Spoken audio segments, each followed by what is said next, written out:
Welcome to Extreme Lives. Today we have with us Abdalaziz Alhamza, who is the co-founder of the citizen journalist group Raqqa is being slaughtered silently.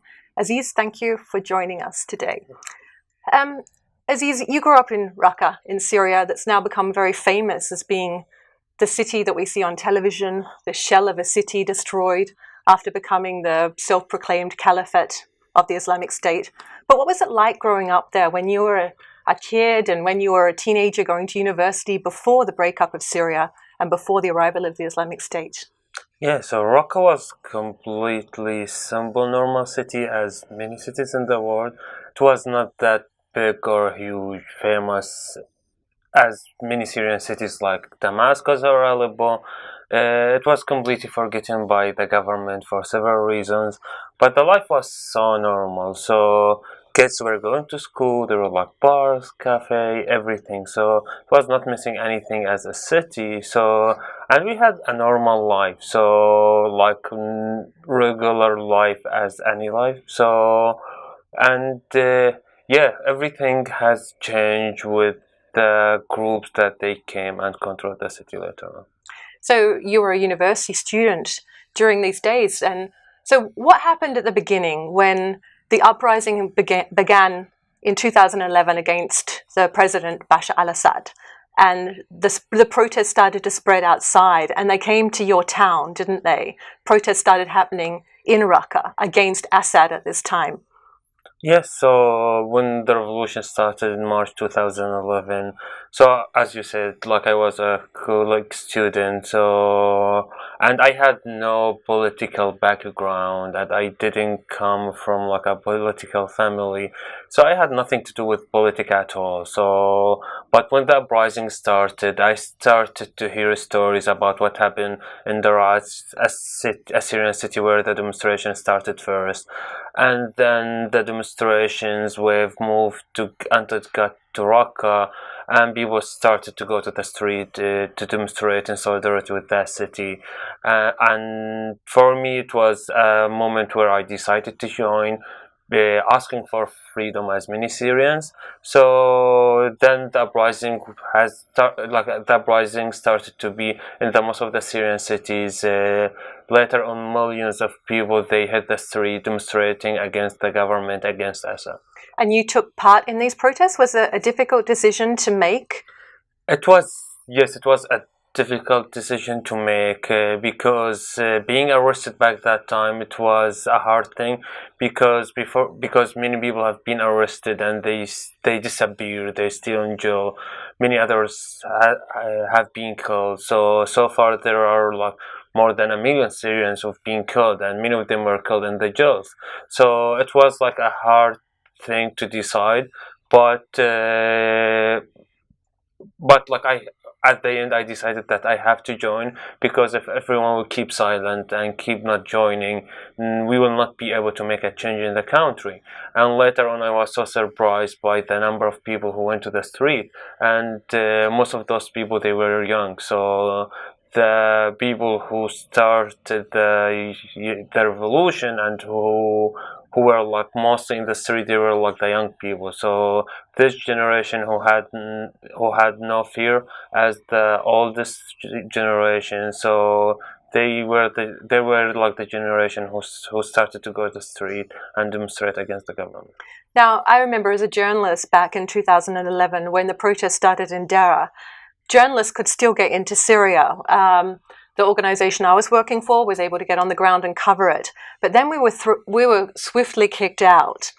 And we were always watching, were there other demonstrations? And we didn't see anything. What was happening? Was it all being suppressed?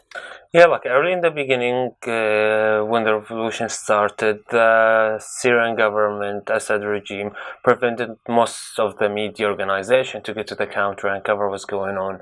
And why the demonstration were all over the country in many cities, and the local TV was talking about what will happen to the earth if the sun will disappear. They were like showing documentaries about animals. And at that point was the moment when the culture of citizen journalism born in Syria. So people started to organize themselves. So at first it was like self-organized people. They went to the street, they started to film the demonstration, then upload it online, and then like many protester or demonstrator organized themselves in groups and local coordination. I was like part of it, and we started like to upload photos, videos online, and then those videos were picked up by many TV channels. So it was the only way to show what's really going on, since the government prevented other or like an international media organization to get to the country. This is before you created the Raqqa is being slaughtered silently group. We'll talk about that in a minute. So you're experimenting in ways to get the information out. Were you setting, what kind of ways were you finding to upload the material and get it out? What were you doing? So mostly like, since like most of us, we had no experience or idea about journalism or about media, so the easiest way was the social media. So we started to create these pages online and upload all these photos and videos using like nickname to run these pages, because it was so hard and risky to show your identity, because it will be like the one who will show his identity or her identity will be arrested directly. So running this kind of pages with nicknames, it was the best and the safest way to get the information out, so, and uploading the videos and everything. So that's what we were doing. So the social media was the best platform to spread our message out, and the best platform where the media were able to get all these videos using hashtags or many other stuff to find out about what's going on in Syria. Yeah, I remember these times verification of material became really, really difficult in newsroom environments, because there started to be so much material coming out, and a lot of it was being sent out by groups that were trying to provoke fake news, as we would call it now. So how did you solidify what you were doing, and did journalists try to contact you to verify the information? How did you gain the trust of the media and the outside world? Yeah, like it happened during that time, like during the work that we were doing. So many times we were reporting about the news, providing photos and videos, and they were confirmed more than one time. So then we turned to be a trustful source to the international journalists, and then dealing with them all the time, like speaking with them by Skype, other like means. So that helped to get that helped first, because we had kind of not meeting, but this direct call, so we could hear each other. We knew that we were talking with real individuals, so that helped the trust, and keeping in touch all the time, keeping texting all the time. And when you get like the information from a source the first time and the second time, and you confirm that they were like right or true news, you will keep dealing with that source. So that was kind of relation with the journalist. So dealing with them for a couple of times, they confirmed the news later on by different other sources, or like other videos, and then we turned to be a trustful source of information. So if we talk about 2011 through to 2013, the area where Raqqa is located in Syria was kind of taken over by various rebel groups. But what was your first experience of ISIS, of the Islamic State, coming to Raqqa? Yeah, so in March 2013, the city was liberated by the opposition groups, and SS forces were defeated from the city. And in beginning of April 2013, two cars came from Iraq that was written on the cars, like Islamic State in Iraq. They went to the countryside, they stayed there, and later on Abu Bakr al-Baghdadi declared the Khilafat from Iraq, and basically it was a united between Al-Qaeda part in Syria, Nusra Front, and Islamic State in Iraq. So they gathered together, and then they started to grow up like step by step. And like my first time to notice them, it was like in the street when like a couple of their cars were driving around, calling people to go to the mosques to pray. So and that was like the first time to notice ISIS fighters, or those people in black as we call them sometimes. So and here we started to hear about them, and then there were like many other situations when people, they noticed how risky they are. And the main thing was the first public execution in the city. So it was the first time for Raqqa people to see a public execution in the city center, and where like ISIS soldiers or members came, they were like masked, and they brought 3 people who were like also masked. They didn't announce their identities or their names. They said that they were spies of the Syrian government or the Syrian regime, and they executed them in a public square. But no one had any idea who those people who executed those 3. So we had no idea about the identities of both of them. So that was like a moment when we noticed that thing, and everyone started to ask him or herself that we might be that one day, and no one was sure to talk about our identity. And later on they started to kidnap activists, Free Syrian Army leaders, and all that thing. So this was like the middle of 2013, late 2013, right? Yes. So in terms of what was happening with the rest of the country, journalists up to that point could still get into the north, couldn't they? They could still get in across the border, generally from Turkey, and they would go into Idlib and places like that to cover the story of the rebels. Some journalists were still being able to get into Baghdad. But after the caliphate was declared, it became very obvious to international media organizations, of which I was working for one at the time, that it was too dangerous to go in anymore. Journalists were disappearing. We'd started to hear about the men in black several months before, and we were aware of the stories of the journalists disappearing. And this confirmed our worst fears as journalists as well. But it made the fact that Syria was almost devoid of international media coverage at that stage. People couldn't get in. So that's where your group started to really mobilize, wasn't it? Yes, so ISIS did the same thing that the Syrian regime did. So after they controlled the city in January 2014, and even before, they prevented all the journalists, media organizations to get to the city, and they wanted only their own media offices to report from the city, so just to promote their own propaganda. So that was the time when we decided to establish or to start Raqqa is being sought silently, RBSS, to show the reality of what's going on, or like the main thing was to draw the attention of the international community or the international media, because most of the journalists or international community haven't heard about what's going on in Raqqa back that time. Okay, and the work that you started then and that you continue now has been made into a film, The City of Ghosts. So we're going to take a look at a clip from that movie now. في تهديد حاليا ضدي موجود على وسائل التواصل الاجتماعي، على قناة تابعة لداعش، بس دائما احنا نقول بالرقاوي نموت يموت. The men and women of Raqqa is being slaughtered silently are real journalistic heroes. They work in secret and under constant threat, reporting on the depredations of ISIS in their home city. Some have fled in fear for their own lives.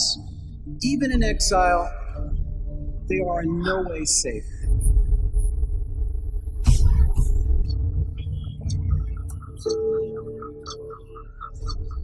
اللي هو جهاز انترنت فضائي ممكن داعش انه تلقط الاشارات تبعه عن طريق سيارات. كان لازم نسلط الضوء على مدينتنا ووقتها بالحقيقية بيننا وبين داعش. بيشوفوه على الإنترنت بأسمائنا وصور مأخوذة من شوارع بيوتنا. أنا والد المدعو حمود محمد الموسى. إنه عدموا علينا وأخونا مشان نوقف. نحن راح نكمل، وعدك راح نكمل. عم يسألوا إذا بشي يوم جديد بالرقة.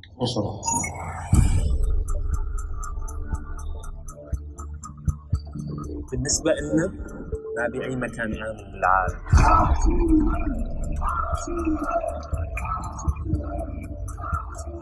It's not enough to expose the crimes of ISIS. We must also fight against their ideology.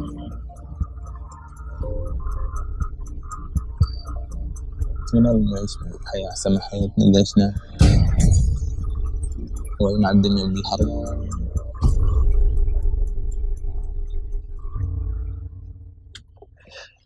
Either we will win or they will kill all of us. So, Aziz, we saw a little bit in that film trailer, the short version of the film, about some of the propaganda that ISIS was putting together, some of the information war that they were starting to try to recruit people to the Islamic State. How is that working on the ground? What sort of publications or videos, or what were they providing to try to recruit local people but also international people to join them in the Islamic State in Raqqa? Yeah, so the main thing that ISIS focusing on after they took over the city, how to recruit people to join them. So they started like on the ground by doing tents. They focused on children. They were like providing them candies, sweets, money in dollars, mobile phone, many things that their families were not able to provide. So they were able to recruit many children, and those children who were recruited, they didn't need approval or like permission from their families to join ISIS. And then they focus on the people who are living outside their territories. So they started to focus on media too much. They started to create this professional videos. At some point they look more professional than Hollywood videos. So they got a professional team to work on that videos, and then their messages were like in different languages, trying to recruit people from everywhere. So they started their campaigns online. They started to do their own hashtag, their own Twitter accounts, putting all this high quality videos, photos. They started to show that Raqqa is a paradise, calling everyone to come, saying that the Khilafat has started and all Muslims, they should come and join this Khilafat. So spreading propaganda online was one of the main things that ISIS focused on, and through this campaigns or like through this online propaganda, they were able to recruit many people from more than 85 countries. And so some people who you had grown up with in Raqqa, who perhaps you went to school with, university with, they ended up joining Islamic State. What do you think was the draw for them? So many people, like starting with my friends or people that I grew up with, and others who were even living outside. So there were like many reasons why they went and joined ISIS. So not all of them, they believed in ISIS ideology and joined. So many of them joined because of money, because of power or sex, women, cars, gas, or for like several reasons. And talking about Raqqa and ISIS territories, so they cut all the sources of fund of people. So most of the people, they stopped getting salaries, they had no work, they had nothing to do. So it was a way to put a pressure on them to join ISIS. And like hearing many stories of people who went and joined ISIS, like talking about the foreign fighters, many of them, they were facing problems or troubles in their own community, in their countries. They were ignored by the country, by the community, and they found themselves joining ISIS to get to build their identity again, to get power. So many of them were in jails in European countries, and when they went to ISIS, they started to be famous. They started to be in the first page in news, and they were started to be in the media all the time. So these people, they went just to draw attention for themselves. So others just for money, for salaries. So several reasons were able to get or to recruit many people to join ISIS. So did you have any contact with these people who perhaps you'd grown up with or gone to university with after they joined ISIS? Were they in contact with you at all? Did they know what you were doing? Yeah, many of them, they knew what I was doing, and some of them contact me, but just threat me. So saying that I'm unbeliever, I'm a guy that should be killed or executed because of what I'm doing. So that was the communication with them. I tried to talk with many of them, explain to them. So unfortunately, I was not able to convince any of them, and others, they tried to convince me to come and join ISIS. So I had this conversation, but mostly they were threats from my friends who joined. Do you know what's happened to any of these people now that Raqqa is completely under siege by the forces surrounding it? Have you got any contact with any of these people, or have you in the last 6 months or so? Yeah, I found out that most of them have been killed during the last couple of months, and the others, they disappeared. So I don't have any information about any of them who's still alive, or it's confirmed that he's or she is alive. So most of them, but most of them were killed. So with the ISIS propaganda that they put out online, and I think most people have seen quite a lot of these very slick videos and with Hollywood effects, I think what was interesting from the perspective is it seems to have gone from very grainy videos of men in black running through the countryside in Syria to all of a sudden having this amazing production values. It was obviously they thought about what to do. They decided that this was what to do. How did they recruit these people to make these videos? Where did they find them? Yeah, so the thing, they had people who were working for them from outside. So not all the people who were working in those videos are in Raqqa or in ISIS territories. So they had connection with people who helped them to create this kind of videos. And ISIS knew that the media war is more important than the real war in the ground. So that's the reason why they went first, and they had this huge jump from normal basic videos were filmed with a normal mobile phones to get to the point to create or produce this professional videos with Hollywood effects. So that was one of the main things that they've been planned for, and it was the best way to recruit people. So just to see these videos that was made in a professional way, and ISIS just showed what they want to show. So they focused on the things that they created, and they didn't show the reality of what's going on. So that was the main important way to recruit people, because people are most of the people are connecting with each other through the social media. They are connected online, and the social media is a huge platform to share ideas. So in 2014, ISIS has declared the caliphate, and you are working as an activist and trying to get this material out. What happened that made you have to leave Raqqa and cross the border into Turkey? What happened? Yeah, so for me, I was in Raqqa back before ISIS took over the city, and they during the clashes they came to my house trying to arrest me.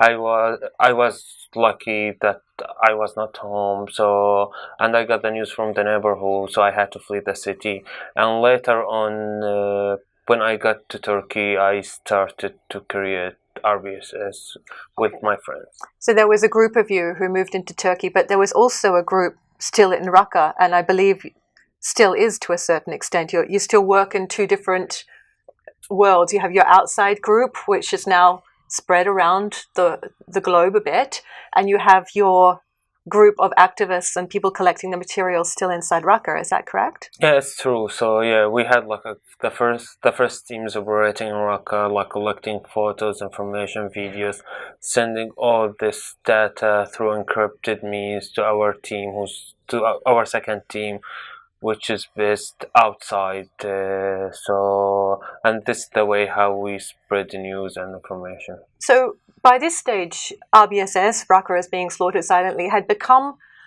a source of note to international journalists. I mean, we all knew about your work long before we knew about you in person, and it was obviously your group was becoming a real irritant to the Islamic State. What did they do to try to shut you down? Yeah, so they, like, after my colleagues and I started RBSS in a couple of weeks, ISIS had an announcement that anyone who's working with RBSS consider as unbeliever and he or she should be killed. And later on, when they noticed that we were active in the city, they started to spread checkpoints, security cameras trying to counter us or to stop us. And later on, they arrested one of our colleagues and they executed him in a public square in Syria. And here it was like a point where we had to decide if we should complete or stop, not to lose anyone else. But we decided to complete, honoring our friend who gave his life for this work. And later on, ISIS tried also in other ways to stop us by arresting and executing family members, targeting or assassinating members outside Syria and Turkey. And at the end, they ended up threatening all of us, and even outside in Turkey, Europe, and many other countries.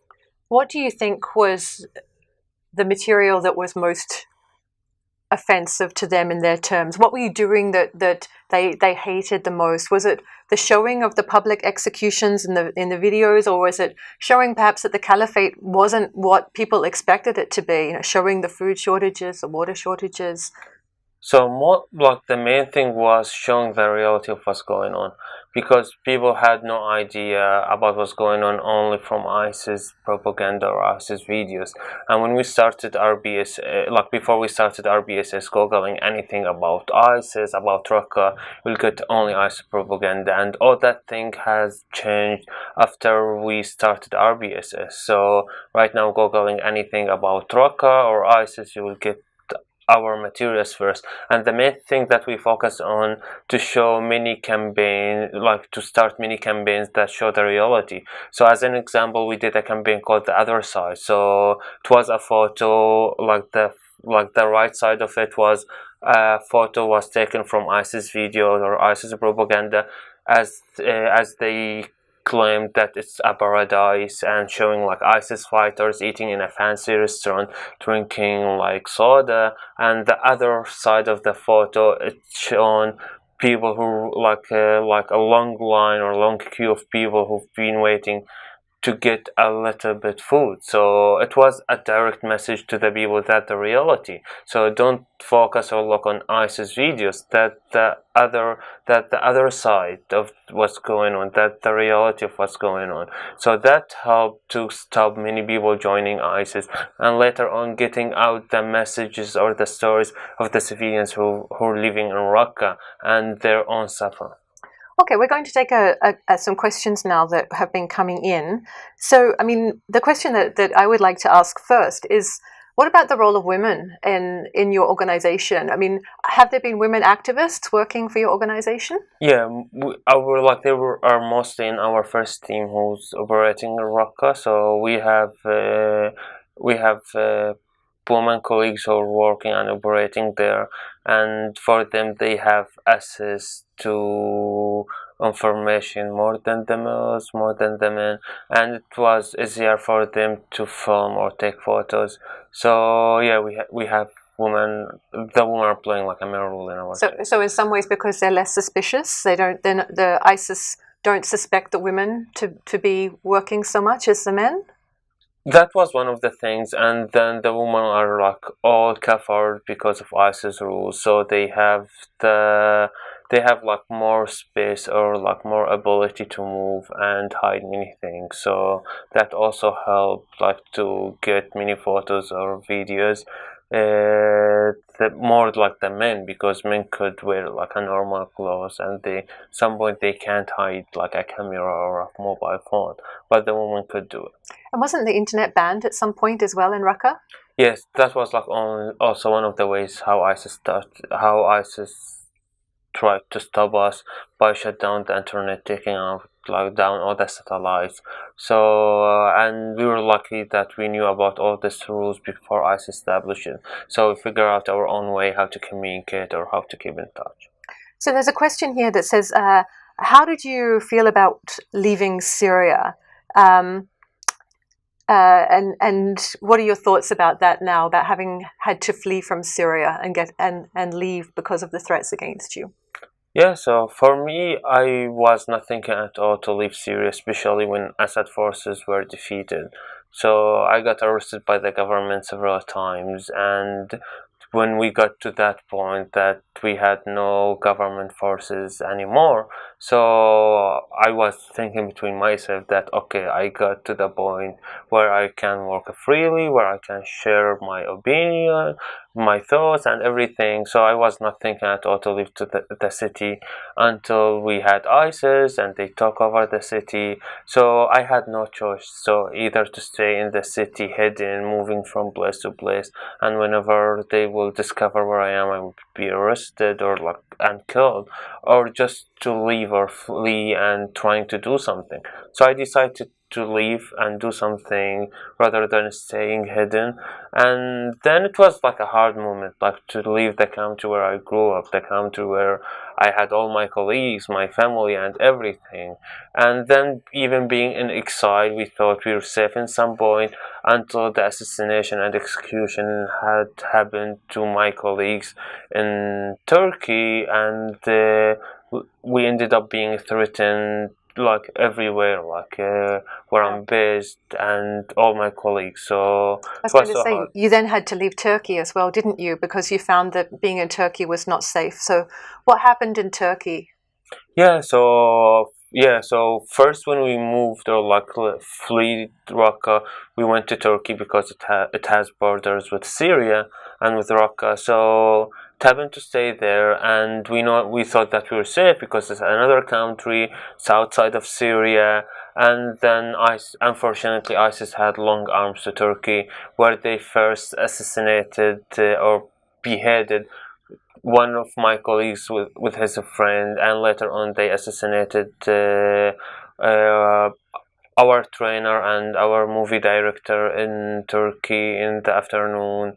And yeah, so for me, before that happened, I was getting threat, and everyone noticed that Turkey is not a safe place and ISIS could have access there. So I was lucky to flee to Germany.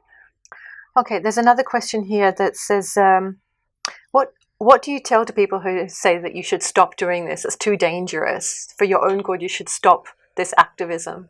So yeah, we got that things from relatives, family members, telling us to stop. But for us, it's an important thing to do, because we noticed that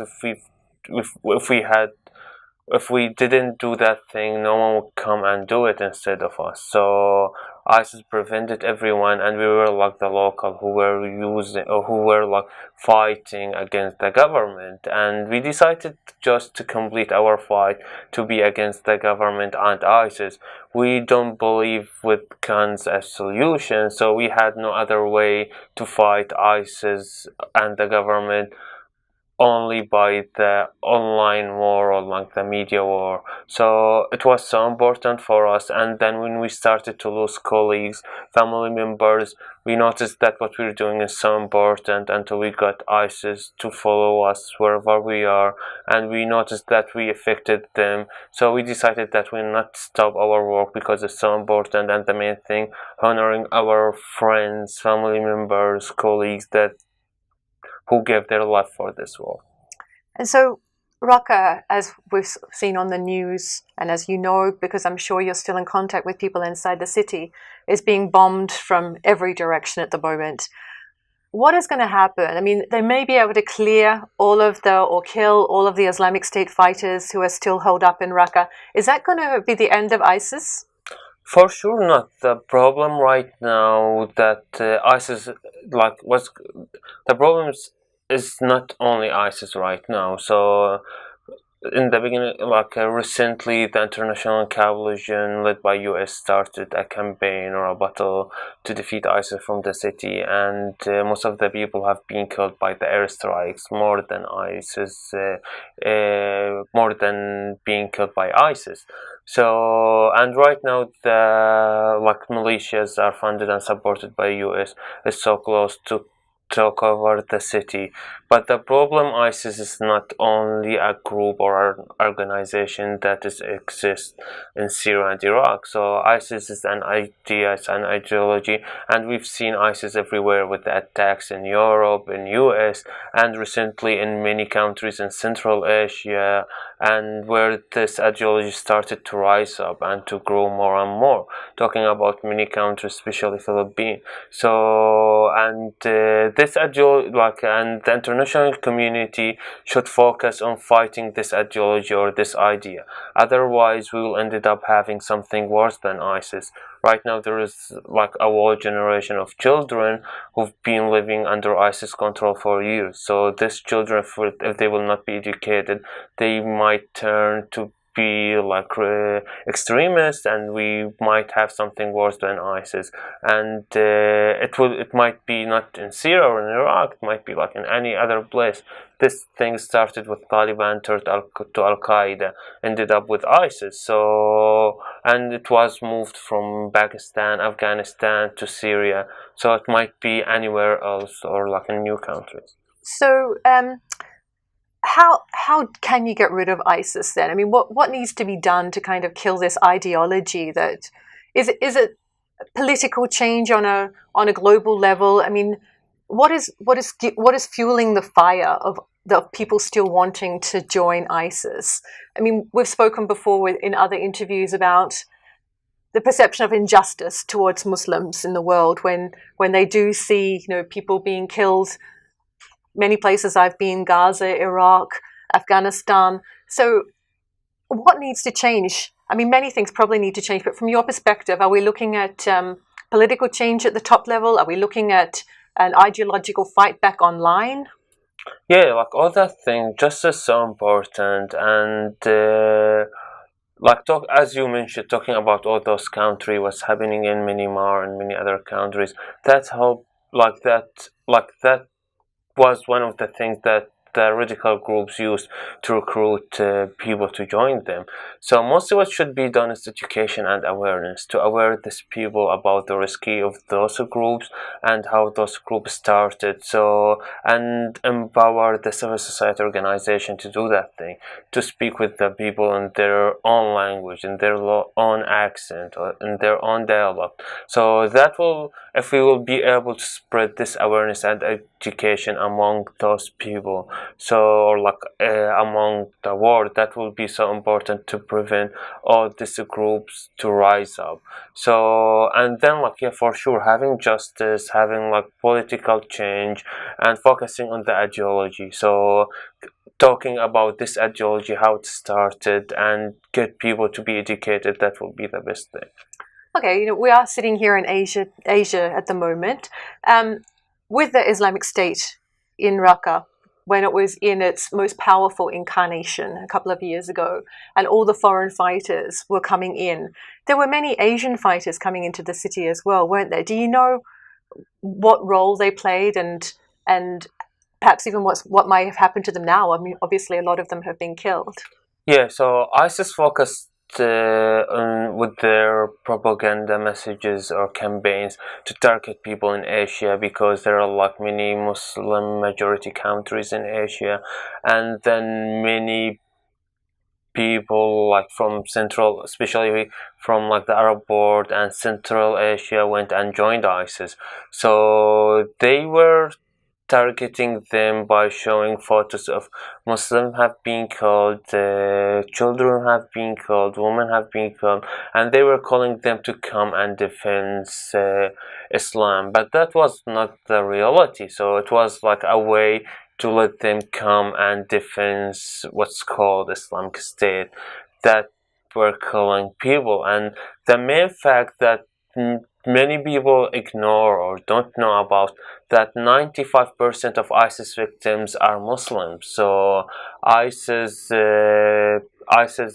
like kept talking that they exist to protect Muslims, to help Muslims, but it's completely the opposite. So they are like the main sufferer of Muslims. So like people who were living in Raqqa, they've been suffered by ISIS for 3 years, so they had no freedom to do anything. They might be killed in any second, they might be arrested in any second. They brought all the countries to bomb the city, so all that happened because of ISIS. And then because of all that things, many people, they started just to flee ISIS territories, even they are facing death. And unfortunately, we've seen ISIS in many countries in Central Asia, and with many fighters who were able just to come back. So it was like a small percent of them, but many of them have been killed, and others who came back. And those who were able to come back, they might be a risk in Central Asia. And with what's happening in Raqqa at the moment, I mean, you've already mentioned that some people who you knew who had joined ISIS have simply disappeared, and there's always that concern that people have fled from Raqqa earlier, and they will be ready to kind of mobilize when things move on. So ISIS as an ideology won't die with Raqqa at all. It's a global ideology now, whether it inspires people in the US or Europe or whatever to carry out attacks. So what can be done with the technology companies? We're sitting here at Facebook offices.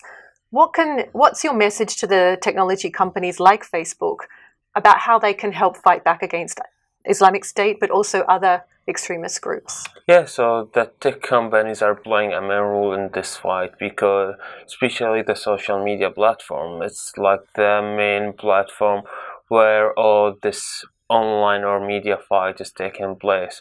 So they can do many things, starting, and they've done like some of those things already. So starting with countering this account, countering this propaganda, and hiring people who are local, who can understand the language, like to look after keywords that ISIS supporters or fighters are using, people who understand the situation on the ground, and promoting photos, videos, campaigns for like local sources who are fighting against this ideology or against this radical groups online. So most of the groups or organizations that they're doing the work as RBSS are using the internet, the social media as a main platform to fight ISIS. So they should help them by promoting their posts, promoting their pages, the work that they're doing to get the message out. And then if they will have this kind of collaboration with those organizations and this tech companies, it will be the best way just to defeat ISIS ideology online. And in the same time they can do many other campaigns or videos, photos that could educate or aware people about what's going on. I know that you're talking a lot to tech companies. You work alongside some of them and advise when you travel around the world doing your advocacy. So RBSS has become much more than a website now. So you're trying to work with the next generation of activists and citizen journalists around the world. Can you tell us a little bit more about what you're doing recently? Yeah, so for us, as an idea started with a couple of colleagues who came together doing what we were doing. None of us studied any media, any journalism, and we were able in some point to reach the international community, the international media. We were able to make many changes up to the situation in Syria, we decided that we will share our experience with many other activists, with many other people who are having the same situation in many countries. So we've been traveling in many countries, trying to educate, to train citizen journalists, local activists about what we've been through. We shared with them our own experience, our own skills, and we keep doing that thing. So we're traveling everywhere, trying to train activists about many things, IT, digital security, how to film, how to protect themselves, how to walk in the ground. So, and then to share many other ideas. That was like one of many things that we're doing right now. Well, Aziz, Abdalaziz Alhamza, we wish you the best, and thank you very much for joining us. And we will be back in Jakarta on October the 16th with our next session of Extreme Lives. And thank you very much for joining us this evening.